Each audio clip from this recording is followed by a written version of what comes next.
സമ്പന്നമായ ഒരു കുടുംബത്തിൽ ജനിച്ച 7 വയസ്സുകാരിയായ ലിൻഡി അതിസുന്ദരിയും മാതാപിതാക്കളുടെ ഏക മകളുമായിരുന്നു. ലിൻഡിയെ അഗാധമായി സ്നേഹിച്ച മാതാപിതാക്കൾ അവൾക്ക് ആഗ്രഹിക്കുന്നതെല്ലാം നൽകി. പക്ഷേ തങ്ങളുടെ മകളെക്കുറിച്ച് അവർക്ക് പൂർണ്ണമായി മനസ്സിലാക്കാൻ കഴിയാത്ത ഒരു കാര്യമുണ്ടായിരുന്നു. അവൾക്ക് കടുത്ത വൈകാരിക പെരുമാറ്റ വൈകല്യം, ഇമോഷണൽ ബിഹേവിയർ ഡിസോർഡർ ഉണ്ടായിരുന്നു. ആരെങ്കിലും അവളുടെ വികാരങ്ങളെ വ്രണപ്പെടുത്തിയാലോ കളിയാക്കിയാലോ അധിക്ഷേപിച്ചാലോ അവൾക്ക് തന്റെ ദേഷ്യത്തെ നിയന്ത്രിക്കാൻ കഴിയില്ല. അതിവേഗത്തിലും അക്രമാസക്തമായും പുറത്തുവരുന്ന അവളുടെ ഈ ദേഷ്യം മറ്റുള്ളവർക്ക് വലിയ ഭീഷണി ഉയർത്തി തുടങ്ങി. കുറച്ചു പിന്നിട്ടപ്പോൾ അപകടകരമായി മാറുകയും ചെയ്തു. അതോടെ മാതാപിതാക്കൾ വിദഗ്ധ സഹായം തേടി. ലിൻഡിക്ക് മനോരോഗ വിദഗ്ധനുമായി അവർ അപ്പോയിന്റ്മെന്റുകൾ രൂപീകരിച്ചു. ഒടുവിൽ അദ്ദേഹത്തിന്റെ പരിശോധനയിൽ ലിൻഡിക്ക് ഇന്റർമിറ്റന്റ് എക്സ്പ്ലോസീവ് ഡിസോർഡർ എന്നുള്ളൊരു പ്രശ്നമാണ് എന്ന് മനോരോഗ വിദഗ്ധൻ കണ്ടെത്തി. പിന്നീട് അവളുടെ ജീവിതവും കൗമാരക്കാലവും ഒരു മാനസികാരോഗ്യ ആശുപത്രിയിലായിരുന്നു. ആ കാലഘട്ടത്തിൽ ഇതിന് ഫലപ്രദമായ ചികിത്സകൾ ഒന്നുമില്ലാതിരുന്നതിനാൽ അവളെ മറ്റുള്ളവരിൽ നിന്ന് ഒറ്റപ്പെടുത്തി താമസിപ്പിക്കുക എന്നതായിരുന്നു അവരുടെ മുമ്പിലുള്ള ഏക വഴി. പക്ഷേ അവളുടെ ഈ ഏകാന്തവാസം ലിൻഡിയെ ശാരീരികമായി കൂടുതൽ കരുത്തിയാക്കി. തന്റെ വികാരങ്ങൾ നിയന്ത്രണം വിടുമ്പോൾ എത്ര ശക്തമായ കെട്ടുകളെയും ഭേദിക്കാനും പരിചയസമ്പന്നരായ മെഡിക്കൽ ജീവനക്കാരെ പോലും ആക്രമിക്കാനും അവൾക്ക് എളുപ്പത്തിൽ കഴിഞ്ഞു. ഭയാനകമെന്ന് തോന്നിച്ച അവളുടെ ഈ അവസ്ഥ പിന്നീട് ഒരു അപൂർവ കഴിവായി രൂപാന്തരപ്പെട്ടു. ലിൻഡിയുടെ അസാധാരണമായ കരുത്തും വേഗതയും അവിടുത്തെ ആർമിയുടെ ശ്രദ്ധയിൽപ്പെട്ടു. അവൾക്ക് സൈനിക പരിശീലനം നൽകി അവളെ സൈന്യത്തിലേക്കെടുക്കാൻ അവർ തീരുമാനിച്ചു. സൈനിക പരിശീലനവും മറ്റും പൂർണ്ണമായി നൽകിപ്പോന്നു. പക്ഷെ ആ പരിശീലനം അവളുടെ വൈകാരിക പ്രശ്നങ്ങൾ പരിഹരിച്ചില്ലെന്ന് മാത്രമല്ല, അവിടെ നൽകിയ മെഡിസിൻസ് അവളുടെ അവസ്ഥയെ കൂടുതൽ വഷളാക്കുകയും ചെയ്തു.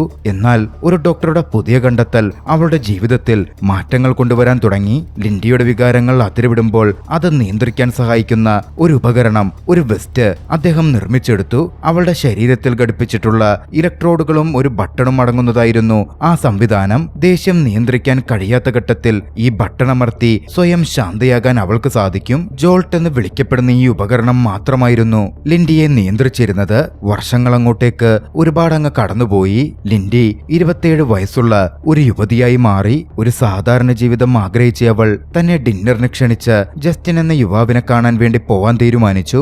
മനസ്സു നിറയെ പേടിയും ആശങ്കയും ഉണ്ടായിരുന്നെങ്കിലും അവിടെ എത്തിയപ്പോൾ ജസ്റ്റിനെ കണ്ടപ്പോൾ അവൾക്കൊരു ആശ്വാസം തോന്നി. ജസ്റ്റിൻ ശാന്തമായിട്ടായിരുന്നു പെരുമാറിയത്. പക്ഷേ റെസ്റ്റോറന്റിലെ വെയിട്രസ് മോശമായി അവരോട് പെരുമാറാൻ തുടങ്ങി. അവർ ഓർഡർ ചെയ്യാൻ ഉദ്ദേശിക്കുന്ന വസ്തുക്കൾ ഇല്ലെന്ന് പറഞ്ഞും ഇല്ലാത്ത വസ്തുക്കൾ അവളുടെ മേൽ ബലം പ്രയോഗിച്ച് കഴിക്കുവാൻ വേണ്ടി നിർബന്ധിച്ചുമൊക്കെ ആ റെസ്റ്റോറന്റ് പരിധി വിടുന്നുണ്ടായിരുന്നു. ലിൻഡിയുടെ ദേഷ്യം ഇരച്ചു കയറി. തന്റെ നിയന്ത്രണം പോകുമെന്ന് അവൾ ഭയപ്പെട്ടു. പക്ഷേ അതിന്റെ പീക്കിലെത്തിയപ്പോഴേക്കും അവൾ ആ ബട്ടൺ അമർത്തി ദേഷ്യം കടിച്ചമർത്തി.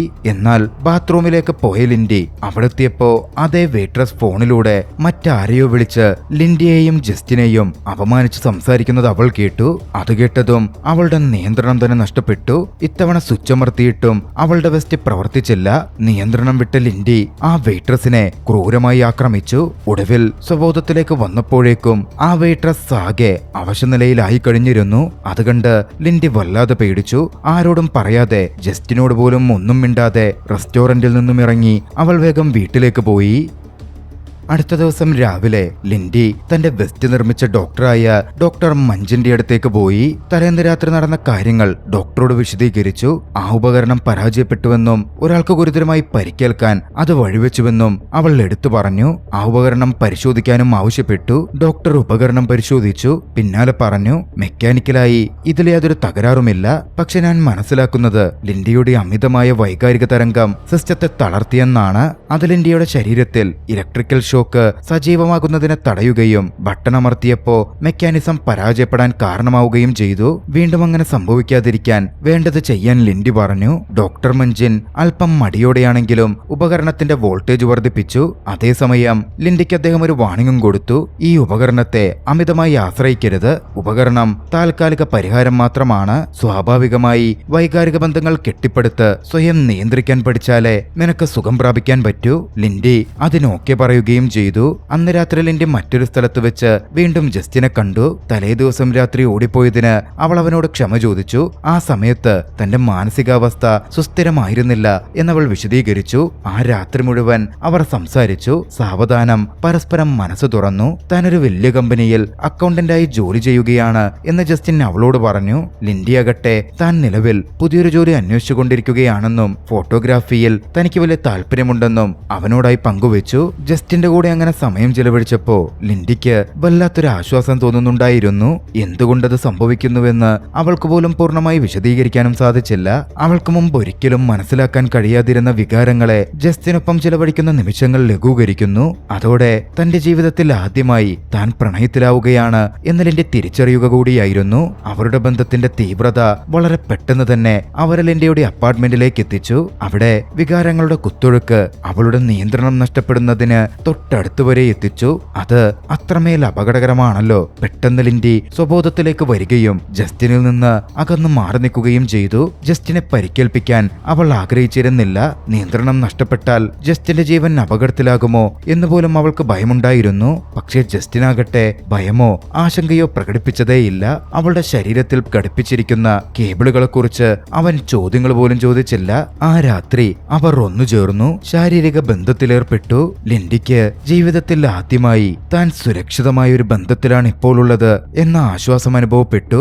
അടുത്ത ദിവസം രാവിലെ ലിൻഡി ഉണർന്നത് കിടക്കയിൽ തന്റെ അരികിൽ ജസ്റ്റിനെ കണ്ടുകൊണ്ടാണ്. അവളെ തിരിഞ്ഞു നോക്കുമ്പോ അവൾക്കായി പ്രഭാത ഭക്ഷണം വാങ്ങി അവൻ തിരികെ വന്നിട്ടേയുള്ളൂ. അവളെ അത്ഭുതപ്പെടുത്തിക്കൊണ്ട് അവളുടെ ഹൃദയം കീഴടക്കിയ ആ മനുഷ്യൻ അവൾക്ക് ഒരു സമ്മാനവും കൊണ്ടുവന്നിരുന്നു, ഒരു DSLR ക്യാമറ. അവൾ പറഞ്ഞിരുന്ന സ്വപ്നത്തെ ആ മനുഷ്യൻ അത്ര സീരിയസ് ആയിട്ട് എടുത്തിരിക്കുന്നു. ലിൻഡിക്ക് അത്രമേൽ സന്തോഷം തോന്നി. അന്ന് രാത്രി തന്റെ അപ്പാർട്ട്മെന്റിൽ ഡിന്നറിനായി ജസ്റ്റിൻ ലിൻഡിയെ ക്ഷണിച്ചു. അവൾ ഇതുവരെ കഴിച്ചിട്ടുള്ളതിൽ വെച്ച് ഏറ്റവും മികച്ച ഭക്ഷണം താൻ പാകം ചെയ്യും എന്നവൻ അവൾക്ക് പ്രോമിസും ചെയ്തു. ലിൻഡിക്ക് വലിയ സന്തോഷം തോന്നിയിരുന്നു.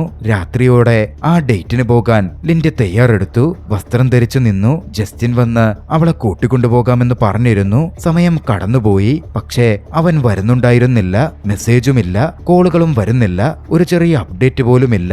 സമയമാണെങ്കിൽ പോയിക്കൊണ്ടിരിക്കുന്നു. ലിൻഡിക്കൊടുവിൽ ക്ഷമ നശിച്ചു. ധൈര്യം സംഭരിച്ച് ലിൻഡി അവനെ വിളിച്ചു. പക്ഷെ വല്ലാത്തൊരു ഉത്കണ്ഠ അവളെ കീഴടക്കിയിരുന്നു. വൈകാതെ കോൾ അറ്റൻഡ് ചെയ്യപ്പെട്ടു. പക്ഷേ മറുവശത്ത് നിന്ന് കേൾക്കുന്ന മറുപടി അവളെ അക്ഷരാർത്ഥത്തിൽ ഞെട്ടിച്ചു. കോൾ എടുത്തത് ജസ്റ്റിനായിരുന്നില്ല, മറിച്ച് ഒരു പോലീസ് ഡിറ്റക്റ്റീവ് ആയിരുന്നു. വളരെ പെട്ടെന്ന് അവർ പറഞ്ഞതിന് പ്രകാരം ലിൻഡി പോലീസ് സ്റ്റേഷനിലേക്ക് എത്തി. വികാറെന്നും നെവിനെന്നും പേരുള്ള 2 പോലീസ് ഡിറ്റക്റ്റീവുമാർ അവിടെ ഉണ്ടായിരുന്നു. അവർ ലിൻഡിയോട് കാര്യങ്ങൾ വിശദീകരിച്ചു. തലയ്ക്ക് വെടിയേറ്റ നിലയിൽ ഒരു ട്രാഷ് കണ്ടെയ്നറിനുള്ളിൽ ജസ്റ്റിൻ മരിച്ച നിലയിൽ കണ്ടെത്തപ്പെട്ടു. വികാറും നെവിനും ചേർന്നായിരുന്നു ജസ്റ്റിനെ കണ്ടെത്തിയത്. വിവരങ്ങൾ അറിഞ്ഞതും ലിൻഡിയാകെ വല്ലാതായി. അവൾ തകർന്നുപോയി. പ്രണയം അവളിലേക്ക് എത്തിത്തുടങ്ങിയതേ ഉണ്ടായിരുന്നുള്ളൂ. അപ്പോഴേക്കും അവൾക്കത് നഷ്ടപ്പെടുന്നു. ഏറെ വേദനയോടെ അത് കേട്ടെങ്കിലും അതെളുപ്പത്തിൽ വിശ്വസിക്കാൻ വിസമ്മതിച്ച ലിൻഡി ഡിറ്റക്റ്റീവ് വികാറിനോട് ജസ്റ്റിന്റെ ശരീരം കാണാൻ അനുവദിക്കണം എന്നപേക്ഷിച്ചു. പക്ഷേ പോലീസ് നടപടിക്രമങ്ങൾ പ്രകാരം ജസ്റ്റിന്റെ കുടുംബാംഗങ്ങൾക്ക് മാത്രമേ ഇരയെ തിരിച്ചറിയാൻ അനുവാദമുള്ളൂ. ജസ്റ്റിന്റെ പെട്ടെന്നുള്ളതും നിഗൂഢവുമായ മരണം ലിൻഡിയെ അതോടെ അതിശക്തമായി ബാധിച്ചു. തന്റെ ജീവിതത്തിലേക്ക് വെളിച്ചം കൊണ്ടുവന്ന ആ മനുഷ്യൻ തന്നിൽ നിന്ന് പോയിരിക്കുന്നു എന്ന് അംഗീകരിക്കാൻ അവൾ നിർബന്ധിതയായി. അതവളുടെ ലോകം തന്നെ തകർത്തു. ലിൻഡി കടുത്ത വിഷാദത്തിലേക്ക് വീണു. അവളുടെ വികാരങ്ങൾ പരിധി വിട്ടു, നിയന്ത്രണം വിട്ടു. തന്റെ ജീവിതത്തിൽ നടന്നതിനത്രയും ഡോക്ടർ മഞ്ജിനെ അവൾ കുറ്റപ്പെടുത്തി. അവൾ മഞ്ജിനെതിരെ ആക്രോശിച്ചു. അവളെ തന്നെ സ്വയം ഉപദ്രവിക്കുമെന്ന് ഭയന്ന് മഞ്ജവളെ മയക്കിക്കിടത്തി. അദ്ദേഹത്തിന് മുമ്പിൽ മറ്റ് മാർഗമില്ലായിരുന്നു. ഒടുവിൽ ലിൻഡിക്ക് ബോധം തെളിഞ്ഞ് അവളൊന്ന് ശാന്തയായപ്പോൾ മഞ്ജ് അവളുടെ അടുത്തിരുന്ന് സാഹചര്യങ്ങളൊക്കെ വിശദീകരിച്ചു. ഒരു കാര്യം വ്യക്തമാക്കി, ഇതൊന്നും ആരുടെയും തെറ്റല്ല. പക്ഷേ ലിൻഡിയുടെ മനസ്സിൽ പല കാര്യങ്ങളും മാറിമറിയുന്നുണ്ടായിരുന്നു. ചിന്തകളിൽ മുഴുകിയിരുന്ന അവൾ ഒരു കാര്യം കൃത്യമായി പറഞ്ഞു. എന്ത് വില കൊടുത്തും ജസ്റ്റിന്റെ മരണത്തിന് ഉത്തരവാദിയായ വ്യക്തിയെ അവൾ കണ്ടെത്തുമെന്ന്. ഡോക്ടർ മഞ്ജ് അത് പൂർണ്ണമായി വിലക്കുന്നുണ്ടെങ്കിലും ലിൻഡി തന്റെ പദ്ധതിയുമായി മുന്നോട്ടേക്ക് പോയി. ജസ്റ്റിന്റെ മരണവുമായി ബന്ധപ്പെട്ട് പ്രധാന വിവരങ്ങൾ പങ്കുവെക്കാനുണ്ട് എന്ന് നടിച്ച് അവൾ ഡിറ്റക്റ്റീവ് വികാറും നെവിനുമായി ഒരു കൂടിക്കാഴ്ച ഏർപ്പാട് ചെയ്തു. വാസ്തവത്തിൽ അവരെ അവരുടെ ഓഫീസിൽ നിന്ന് പുറത്തേക്ക് മാറ്റാനായിരുന്നു അവൾ ആ കൂടിക്കാഴ്ചയുടെ കാര്യം പറഞ്ഞത്. അവർ കൂടിക്കാഴ്ചയുടെ കാര്യം വിശ്വസിച്ച് പുറത്തേക്ക് പോയ സമയത്ത് ലിൻഡി തെളിവ് സൂക്ഷിക്കുന്ന അവരുടെ ഇടത്തുള്ള മുറിയിലേക്ക് കടന്നു കയറി. എവിഡൻസ് സ്റ്റോറേജ് റൂമിൽ ഒളിച്ചു കടന്ന അവൾ ജസ്റ്റിന്റെ ഫോണും അവിടെ ഉണ്ടായിരുന്ന തിരിച്ചറിയൽ കാർഡും കൈവശപ്പെടുത്തി. അവന്റെ ഐഡിയിൽ നിന്നും അവൾ ജസ്റ്റിന്റെ വീടിന്റെ വിലാസം എളുപ്പത്തിൽ മനസ്സിലാക്കി. അവന്റെ വാലറ്റിൽ കണ്ട ഒരു ഇലക്ട്രോണിക് കീ കാർഡ് ഉപയോഗിച്ച് അങ്ങോട്ടേക്ക് എത്തിയവൾ ആ വീടിനകത്തേക്ക് കയറി. തെളിവുകൾക്കായി അവന്റെ അപ്പാർട്ട്മെന്റ് മുഴുവനായും തിരച്ചിൽ നടത്തി. ഇതേസമയം മറുവശത്ത് തങ്ങളുടെ പക്കൽ നിന്ന് വസ്തുക്കൾ നഷ്ടപ്പെട്ട വിവരം പോലീസ് ഡിറ്റക്റ്റീവ്സ് അറിഞ്ഞിരുന്നു. ലിൻഡിയാണ് അതിന് പിന്നിലെന്ന് മനസ്സിലായതും അവർ അന്വേഷണത്തിൽ ലിൻഡിയെ പ്രതിയാക്കി മാറ്റി. പെട്ടെന്ന് ഡിറ്റക്റ്റീവ് നെവിൻ ആ അപ്പാർട്ട്മെന്റിലേക്ക് എത്തിച്ചേർന്നു. അവളെ അറസ്റ്റ് ചെയ്യാൻ ശ്രമിച്ചു. ലിൻഡി ഒട്ടും മടിച്ചില്ല. നെവിനെതിരെ തിരിച്ചടിച്ചു. ഒടുവിൽ അമിതവേഗത്തിൽ ഒരു കാറിൽ കയറി രക്ഷപ്പെടാൻ ശ്രമം ആരംഭിച്ചു. പുറകെ പോലീസുകാരുമുണ്ടായിരുന്നു. വലിയ ചേസ് തന്നെ നടന്നു. തെരുവുകളിലൂടെ പായുമ്പോൾ അവളുടെ അഡ്രിനാലിൻ കുതിച്ചുയർന്നിരുന്നു. പിന്തുടർന്നിരുന്ന ഡിറ്റക്റ്റീവ് വികാറിനെ അവന് പോകാൻ കഴിയുന്നതിന്റെ പരമാവധി പരിധിവരെ അവൾ കൊണ്ടെത്തിച്ചു. പക്ഷേ ആ പിന്തുടരൽ ഗുരുതരവും അക്രമാസക്തവുമായ ഒരു അപകടത്തിലായിരുന്നു അവസാനിച്ചത്. അപകടത്തിൽ ഡിറ്റക്റ്റീവ് വികാർ ആശുപത്രിയിൽ അഡ്മിറ്റ് ചെയ്യപ്പെട്ടു. വലിയ പരിക്കുകളോ മറ്റൊന്നും സംഭവിക്കാതെ രക്ഷപ്പെട്ട ലിൻഡി അടുത്ത ദിവസം രാവിലെ ഒരു ഇലക്ട്രോണിക് സ്റ്റോറിലെ 3 ജീവനക്കാരുടെ സഹായം തേടി. പരിചയക്കാരായ അവരുടെ സഹായത്തോടെ ഹാക്കിങ്ങിൽ വൈദഗ്ധ്യമുള്ള ഒരു യുവതിയെ ലിൻഡി കണ്ടെത്തി. ആന്റി എന്നായിരുന്നു അവളുടെ പേര്.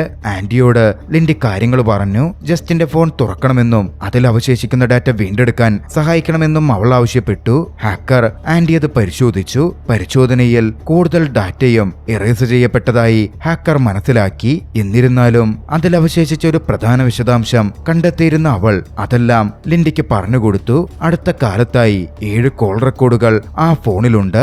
അതിന്റെ വിശദമായ പരിശോധനയിൽ കോൾ റെക്കോർഡുകളിൽ നിന്ന് തെളിഞ്ഞുവന്ന ഒരു പേര് ബാരി കാസ്പെക്സി എന്നായിരുന്നു.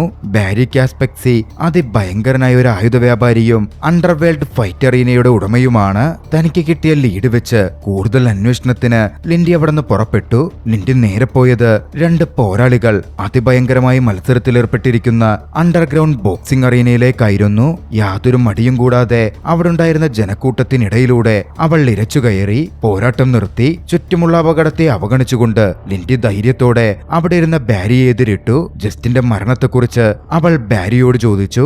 അവളുടെ പെട്ടെന്നുള്ള പ്രത്യക്ഷപ്പെടലിലും ചോദ്യത്തിലും അമ്പരന്നെങ്കിലും ബാരി അവൾക്ക് മറുപടി കൊടുക്കാൻ വിസമ്മതിച്ചു നിന്നു. പക്ഷേ അല്പസമയത്തിനു ശേഷം അവൾക്ക് മുമ്പിലേക്ക് ബാരി ഒരു കണ്ടീഷൻ വെച്ചു. അതവൾ പൂർത്തിയാക്കിയാൽ അവൾ ആഗ്രഹിക്കുന്ന വിവരങ്ങൾ നൽകാം എന്ന് ബാരി പറഞ്ഞു. പക്ഷേ ആ കണ്ടീഷൻ അത്ര എളുപ്പമുള്ളതായിരുന്നില്ല. ലിൻഡി അതിന് അവിടുള്ള ബാരിയുടെ ഏറ്റവും മികച്ച ഫൈറ്റേഴ്സിനെ പരാജയപ്പെടുത്തണം. പക്ഷെ അത് കേട്ടതും ലിൻഡിക്ക് ഭയമോ ഒന്നും തന്നെ തോന്നിയില്ല. ഒരു മടിയും കൂടാതെ അവൾ ആ വെല്ലുവിളി അങ്ങ് സ്വീകരിച്ചു. വൈകാതെ ഏറ്റുമുട്ടൽ ആരംഭിച്ചു.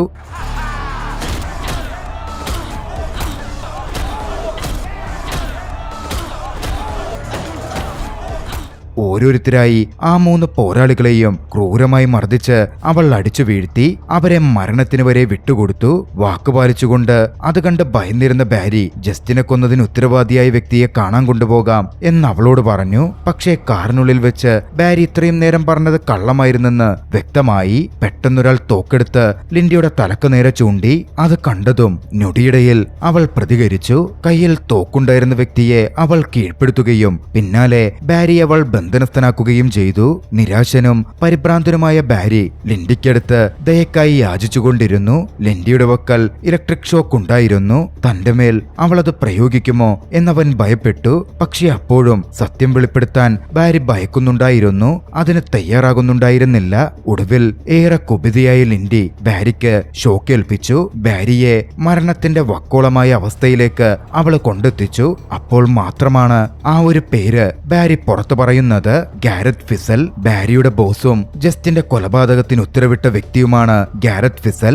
അത്രയും വിവരങ്ങൾ കിട്ടിയതും ഗാരറ്റ് വിസലിനെ പറ്റി കൂടുതൽ അറിയാനും ബാക്കി കേസിന്റെ കാര്യത്തെപ്പറ്റി അന്വേഷിക്കാനും വേണ്ടി ആശുപത്രിയിൽ കഴിയുന്ന ഡിറ്റക്റ്റീവ് വികാറിനെ കാണാൻ ലിൻഡി തീരുമാനിച്ചു. അവൾ അങ്ങോട്ടേക്ക് പുറപ്പെട്ടെത്തി. ഗാരറ്റ് വിസൽ ആരാണെന്നും അവനെവിടെ കണ്ടെത്താമെന്നും അവൾ ചോദിച്ചു. ഗാരറ്റ് അത്യന്തം അപകടകാരിയായ ഒരു മാഫിയ തലവനാണെന്നായിരുന്നു വികാറിന്റെ വിശദീകരണം. ആരും അവനെ എതിർക്കാൻ ധൈര്യപ്പെടാത്ത അത്രയും ശക്തനായ ഒരാൾ. FBI, CIA തുടങ്ങിയ ഫെഡറൽ ഏജൻസികൾ പോലും അവനുമായി ബന്ധപ്പെട്ട കേസുകളിൽ ഇടപെടാൻ വിസമ്മതിക്കുന്നു. പക്ഷേ ലിൻഡിക്ക് ഒരു ഭയവും തോന്നിയില്ല. അന്ന് രാത്രി തന്നെ ലിൻഡി നേരെ ഗാരത്തിന്റെ കോർപ്പറേറ്റ് കെട്ടിടത്തിലേക്ക് പുറപ്പെട്ടു ചെന്നു. അവിടെ വെച്ച് ഗാരത്തിന്റെ വിശ്വസ്തരിൽ ഒരാളായ ഗുസ്താവോയെ അവൾ കണ്ടു. ഗുസ്താവോ അവളെ അകത്തേക്ക് കൊണ്ടുപോവുകയും തന്റെ ബോസിന്റെ അടുത്ത് എത്തിക്കാം എന്ന് പറയുകയും ചെയ്തു. പക്ഷെ അവർ എലിവേറ്ററിനകത്ത് കയറിയതും ലിൻഡി പെട്ടെന്ന് ആക്രമിക്കപ്പെടുകയാണ്. ഗുസ്താവോ ഗാരത്തിന്റെ സെക്യൂരിറ്റി ഓഫീസറും വിശ്വസ്തനുമായിരുന്നു. ബോധരഹിതയായ ലിൻഡി ബോധം തെളിയുമ്പോൾ ബന്ധിക്കപ്പെട്ട നിലയിലായിരുന്നു. അവളുടെ ദേഷ്യം അടിച്ചമർത്താൻ ശരീരത്തിൽ ഉപയോഗിച്ചിരുന്ന വെസ്റ്റടക്കം എല്ലാ ഉപകരണങ്ങളും എടുത്തു മാറ്റപ്പെട്ടിരുന്നു. പിന്നാലെ ലിൻഡിയെ അയാൾ മോചിപ്പിക്കുകയും ചെയ്തു. വിശ്വസ്തനായ ഡ്രൈവറുടെ അടുത്തായിരുന്നു ലിൻഡി ഏൽപ്പിച്ച് അയാൾ പറഞ്ഞയച്ചത്. കാറിൽ പോകുന്ന സമയം ലിൻഡിയുടെ ശരീരം വല്ലാതെ വിറയ്ക്കാൻ ആരംഭിച്ചു. വെസ്റ്റില്ലാതെ അവളുടെ ശരീരം അസ്ഥിരവും അപകടകരവുമായി അവൾക്ക് അനുഭവപ്പെടുന്നുണ്ടായിരുന്നു. പാതിവഴിയിൽ തന്നെ ഇറക്കിവിടാൻ അവൾ ആ ഡ്രൈവറോട് ആവശ്യപ്പെട്ടെങ്കിലും ഡ്രൈവർ വിസമ്മതിച്ചു. അതോടെ അവളുടെ നിയന്ത്രണം നഷ്ടപ്പെട്ടു. അഡ്രിനാലിൻ കുതിച്ചുയർന്നു. ഒടുവിൽ അവൾ ഡ്രൈവറെ ആക്രമിച്ചു. അത് വലിയൊരു അപകടത്തിലേക്ക് കാര്യങ്ങൾ കൊണ്ടെത്തിച്ചു. അവിടെ നിന്ന് രക്ഷപ്പെട്ടിറങ്ങിയവൾ ഡോക്ടർ മഞ്ചിന്റെ ക്ലിനിക്കിലേക്ക് തിരിച്ചെത്തി. ലിൻഡി ഗുരുതരാവസ്ഥയിലാണെന്നത് കണ്ട് ഡോക്ടർ സ്തംഭിച്ചു പോയിരുന്നു. അവൾ എങ്ങനെ അവിടെ എത്തിപ്പെട്ടെന്ന് ആർക്കും തന്നെ മനസ്സിലായില്ല. പക്ഷെ അവൾ ഉടനടി വൈദ്യസഹായം ആവശ്യമാണെന്ന് വ്യക്തമായിരുന്നു. കുറച്ചൊന്ന് സുഖപ്പെട്ടപ്പോ തനിക്കൊരു സ്പെയർ വെസ്റ്റ് നൽകാൻ ലിൻഡി ഡോക്ടർ മഞ്ചിനോട് ആവശ്യപ്പെട്ടു. വെസ്റ്റില്ലെങ്കിൽ അവളുടെ ജീവൻ തന്നെ അപകടത്തിൽപ്പെട്ടേക്കാം.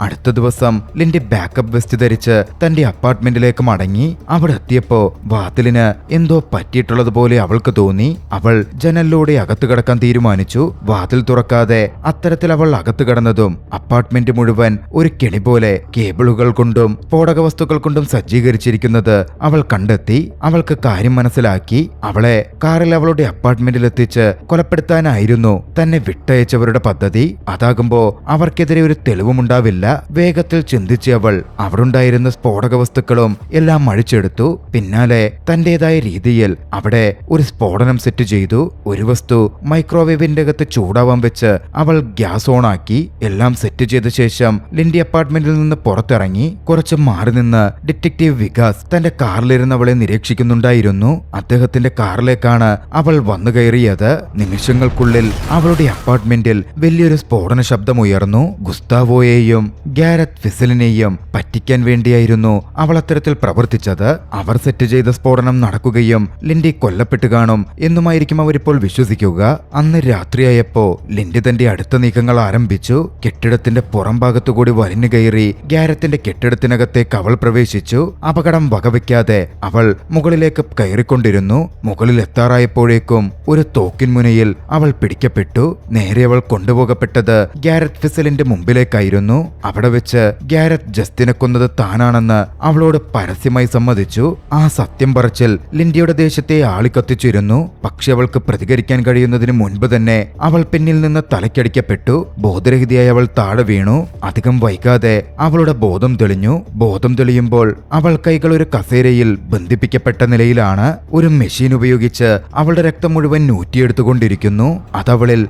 കടുത്ത വേദനയുണ്ടാക്കുന്നുണ്ട്. അവൾ പൂർണ്ണമായി നിസ്സഹായയായിക്കൊണ്ടിരിക്കുകയായിരുന്നു. ഗുസ്താവോവായിരുന്നു ആ പ്രവൃത്തി ചെയ്തിരുന്നതും. ലിൻഡിയെ പൂർണ്ണമായും കൊലപ്പെടുത്തുകയാണ് ഗുസ്താവോയുടെ ലക്ഷ്യമെന്ന് അവൾ ആ നിമിഷം തിരിച്ചറിഞ്ഞു. പക്ഷേ ഗുസ്താവോയ്ക്ക് മനസ്സിലാക്കാൻ കഴിയാത്ത ഒരു കാര്യമുണ്ട്. നിയന്ത്രിക്കാൻ പറ്റാത്ത അവളുടെ വികാരങ്ങളാണ് അവളുടെ ഏറ്റവും അപകടകരമായ ആയുധം. അധികം വൈകിയില്ല. അവളുടെ വികാരങ്ങൾ നിയന്ത്രിക്കാൻ കഴിയുന്നതിനും അപ്പുറമായി മാറി. പെട്ടെന്നുണ്ടായ ഊർജപ്രവാഹത്തിൽ അവൾ സ്വയം മോചിതയാവുകയും തന്റെ രോഷം പുറത്തെടുക്കുകയും ചെയ്തു. തന്നെ കൊല്ലാൻ ഗുസ്താവോ ഉപയോഗിച്ച അതേ മെഷീൻ അയാളുടെ മേൽ അവൾ തിരികെ പ്രയോഗിച്ചു. പിന്നെ അവിടെ നിന്നിറങ്ങിയ അവൾ വഴിയിലുടനീളമുണ്ടായിരുന്ന ഗാരത്തിന്റെ ആളുകളെ കൊന്നൊടുക്കിക്കൊണ്ടിരുന്നു.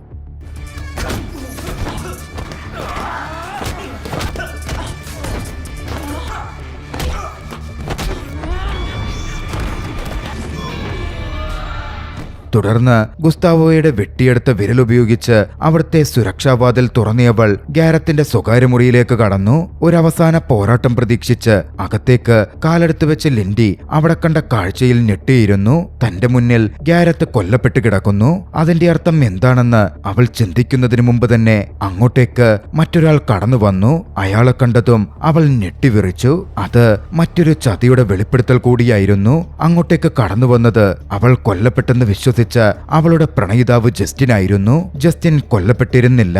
അത്രയും കാലം അയാൾ മറഞ്ഞിരിക്കുകയായിരുന്നു. അപ്പോഴാണ് ചില കാര്യങ്ങൾ വ്യക്തമാക്കപ്പെടുന്നത്. ജസ്റ്റിൻ യാഥാർത്ഥ്യത്തിൽ ഒരു CIA ഏജന്റ് ആയിരുന്നു. അണ്ടർ കവറായി അവൻ അത്രനാളും വർക്ക് ചെയ്യുകയായിരുന്നു. ഗാരത്തിനെ ഇല്ലാതാക്കാൻ ലിൻഡിയുടെ കഴിവുകൾ ഉപയോഗിക്കാൻ തീരുമാനിച്ചിരുന്ന അയാൾ ലിൻഡിയെ യാഥാർത്ഥ്യത്തിൽ ഡോക്ടർ മഞ്ചിന്റെ സഹായത്തോടെ ചൂഷണം ചെയ്യുകയായിരുന്നു. ഡോക്ടർ മഞ്ചിന്റെ ഗവേഷണത്തിനും ആ വെസ്റ്റ് നിർമ്മാണത്തിനും അടക്കം ഫണ്ട് നൽകിയതും ജസ്റ്റിൻ ആയിരുന്നു. തന്നെ മാനിപ്പുലേറ്റ് ചെയ്ത് ഗാരത്തിനെ കൊലപ്പെടുത്താൻ ജസ്റ്റിൻ ഉപയോഗിക്കുകയായിരുന്നു എന്ന സത്യം അവളുടെ വികാരങ്ങളെ ആളിക്കത്തിച്ചു. പരിധി വിട്ടതും ജസ്റ്റിനെ കൊല്ലാനായി ദേഷ്യം പിടിച്ചവൾ മുന്നോട്ട് കുതിച്ചു. പക്ഷേ ആക്രമിക്കാൻ കഴിയുന്നതിനു മുമ്പേ ജസ്റ്റിൻ നിയന്ത്രിത ബട്ടൺ അമർത്തി. വെസ്റ്റ് ധരിച്ചിരുന്ന അവൾ അതോടെ വേദന സഹിക്കാൻ വയ്യാതെ താഴെ വീണു. അത് കണ്ടതും ജസ്റ്റിൻ അവളുടെ ആ വേദനയിൽ സന്തോഷം കണ്ടെത്തുകയും ആ ഉപകരണം ആവർത്തിച്ച് പ്രവർത്തിപ്പിച്ച് അവളെ ഉപദ്രവിക്കാൻ ആരംഭിക്കുകയും ചെയ്തു. ലിൻഡിയുടെ ശരീരത്തിലൂടെ ആ ഉപകരണം ഉപയോഗിക്കുമ്പോൾ വൈദ്യുതി പ്രവഹിക്കുന്നുണ്ടായിരുന്നു.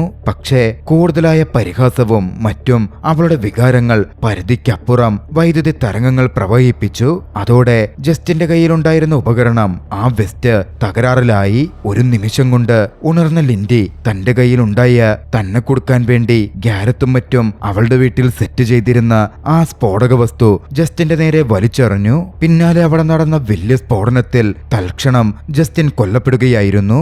ജസ്റ്റിൻ ഇല്ലാതായതോടെ അവിടെ നിന്ന് രക്ഷപ്പെട്ട ലിൻഡി തന്നെ ചതിച്ചതിന് ഡോക്ടർ മഞ്ചിനെ എതിരിടാൻ വേണ്ടി ചെന്നു. പക്ഷെ അവൾ എന്തെങ്കിലും ചെയ്യുന്നതിന് മുമ്പ് വികാറും പങ്കാളിയും ഇടപെട്ടു. മഞ്ചിനെ കൊല്ലാനാണ് ലിൻഡി ശ്രമിക്കുന്നത് കണ്ട് വികാർ വെടിയുതിർത്തിരുന്നു. പക്ഷെ പിന്നെയാണ് വ്യക്തമായത് ലിൻഡി അയാളെ വിലങ്ങണിയിപ്പിക്കുകയായിരുന്നുവെന്ന്. എന്തായാലും ലിൻഡി ഉടനടി ആശുപത്രിയിലേക്ക് മാറ്റപ്പെട്ടു. നിയമവിരുദ്ധ പ്രവർത്തനങ്ങളുടെ പേരിൽ ഡോക്ടർ മഞ്ചിൻ ഉടൻ തന്നെ അറസ്റ്റ് ചെയ്യപ്പെടുകയും ചെയ്തു. കുറച്ചു കാലത്തിനു ശേഷം ആശുപത്രിയിൽ വെച്ച് ഡിറ്റക്റ്റീവ് വികാറും നെവിനും ലിൻഡിയെ ചോദ്യം ചെയ്യുകയായിരുന്നു. എല്ലാ കാര്യങ്ങളും വിശദമായി മനസ്സിലാക്കിയ അവർ അവൾക്കെതിരെ കേസെടുക്കാതെ അവളെ സംരക്ഷിക്കാൻ തീരുമാനിച്ചു. കാരണം ലിൻഡി ഉള്ളതുകൊണ്ട് മാത്രമായിരുന്നു അത്രയും കാലം നിയമത്തിന് പിടികൊടുക്കാതിരുന്ന മാഫിയ തലവൻ ഗാരത്ത് ഫിസൽ ഈ ലോകത്തു നിന്ന് തുടച്ചു നീക്കപ്പെട്ടത്. വികാറ് ലിൻഡിയെ ഒരു ഡേറ്റിന് ക്ഷണിച്ചു. ലിൻഡി ക്ഷണം സ്വീകരിക്കുകയും ചെയ്തു. പിന്നീട് ലിൻഡി ആശുപത്രി വിട്ടു. തന്റെ സ്ഫോടനത്തിനിരയായ അപ്പാർട്ട്മെന്റിലേക്ക് അവൾ തിരികെ എത്തി. അവിടെ വെച്ച് മിസ്റ്റീരിയസ് ആയ ഒരു സ്ത്രീ അവളെ കാണാനെത്തി. ആ സമയം ആ സ്ത്രീ അവളോട് പറഞ്ഞു